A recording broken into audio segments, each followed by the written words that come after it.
Chapter 45. If you understand what happens in this chapter, please tell me, because I have no clue. 3 days is a long time to sail with an evil walnut. After the water horses dumped us, they got bored. Sam explained, which was far better than them drowning us. I summoned the big banana, and we all climbed aboard. Hearthstone managed to invoke the fire rune Kenaz, which saved us from freezing to death.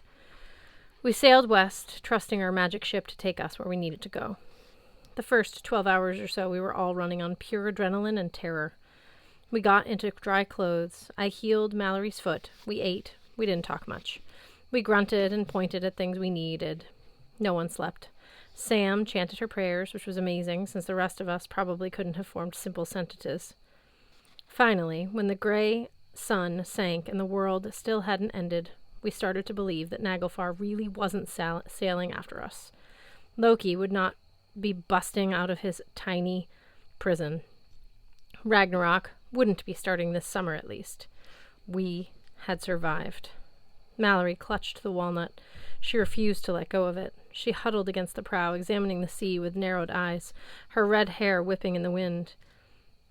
After about an hour of this, Half-Born Gunderson sat down next to her.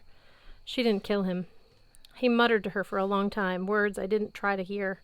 She started to cry, expelling something from herself that sounded almost as bitter as Loki's venom. Half-Born put his arm around her, looking not happy exactly, but content. The next day, Blitzen and Hearthstone went into nurturing mode, making sure everybody had food, everybody was warm enough, nobody was alone if they didn't want to be. Hearth spent a lot of time listening to TJ talk about war and slavery and what constituted an honorable challenge. Hearth was an excellent listener. Blitz sat with Alex Fierro all afternoon, showing her how to make a sweater vest out of chainmail. I wasn't sure Alex needed a chainmail sweater vest, but the work seemed to calm them both. After her evening prayers, Samara came up to me and offered me a date, the kind you eat, of course. We chewed our fruit and watched the strange constellations of Jotunheim blink above us. "You were amazing," Sam said. "Let that sink in." Samara wasn't big on doling out praise any more than Mallory was big on doling out apologies. "Well, it wasn't poetry," I said at last. "More like pure panic." "Maybe there's not much difference," Sam said. "Besides, just take the compliment, Chase." "Okay, thank you." I stood next to her, watching the horizon. It felt nice just to be with a friend, enjoying the stars, not worrying about dying in the next 5 minutes. "You did great, too," I said. "You stood up to Loki and defeated him." Sam smiled. "Yeah, I had a lot of thanks to give in my prayers tonight." I nodded. I wondered if I should be thanking someone, too. I mean, apart from my friends on the boat, of course. Sigyn, maybe, for her silent support, her passive resistance against her husband. If the gods put Loki back in his cave, I wondered if Sigyn would be going with him. Maybe Uncle Randolph deserved a thank you, too, for leaving me those notes about Kvasir's mead. He'd tried to do something right in the end, no matter how spectacularly he'd betrayed me. Thinking about Randolph reminded me of the voices from Helheim, tempting me to join them in the darkness. I locked that memory away. I wasn't feeling strong enough to face it just yet. Sam pointed toward Alex, who was trying on her new sweater vest. "You should go talk to her, Magnus. That was the kind of bombshell you dropped during the flighting." "You mean..." "Oh." My stomach curled with embarrassment, like it was trying to hide behind my right lung. In front of my 8 closest friends and several thousand enemies, I'd announced how much I'd enjoyed a private kiss from Alex. Sam chuckled. "She probably won't be too mad. Go, get it over with." Easy for Sam to say. She knew exactly where she stood in her relationship with Amir.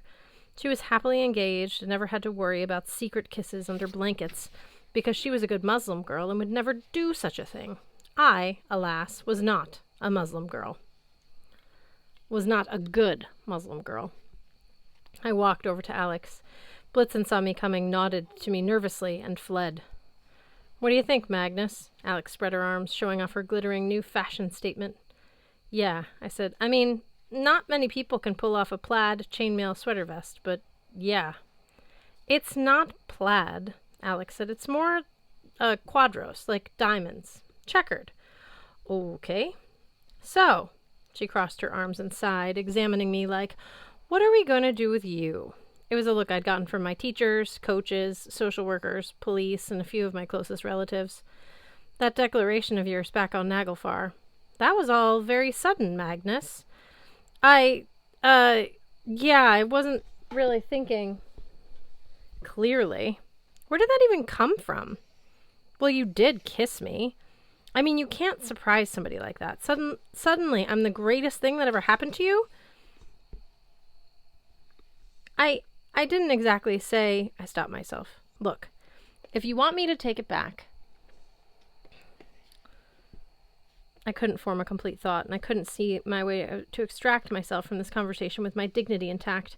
I wondered if I was suffering withdrawal symptoms from Kvasir's mead, paying the price for my successful performance on Naglfar.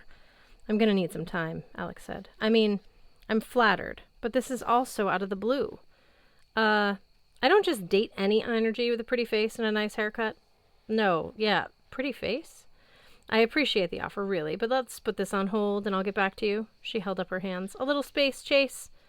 She strode off, glancing back once with a smirk that made my toes curl up in my woolen socks. Hearthstone appeared at my side, his expression inscrutable as always. His scarf, for reasons unknown, had changed to a quadros, red and white checkers. We watched Alex walking away. What just happened? I asked him. There are no words for it in sign language, he said. On our third morning at sea, TJ called from the halyard. Hey, land! I thought the expression was land ho, but maybe they did things differently in the Civil War. We all jostled to the prow of the Big Banana. A vast, flat landscape of red and gold spread across the horizon, and we were sailing as if we were sailing straight toward the Sahara Desert. That's not Boston, I noted. That's not even Midgard. Halfborn frowned. If our ship followed the currents, Naglfar would have taken... That means we're landing at Vigritur, Mallory offered, the last battlefield. This is the place where we'll all die someday. Strangely, nobody screamed, "Turn this boat around!" We stood, transfixed, as the Big Banana took us in, aiming for one of a jillion docks that jutted into the surf. At the end of the pier, a group of figures stood waiting. Men and women, all resplendent in glittering armor and colorful cloaks. The gods had turned out to welcome us.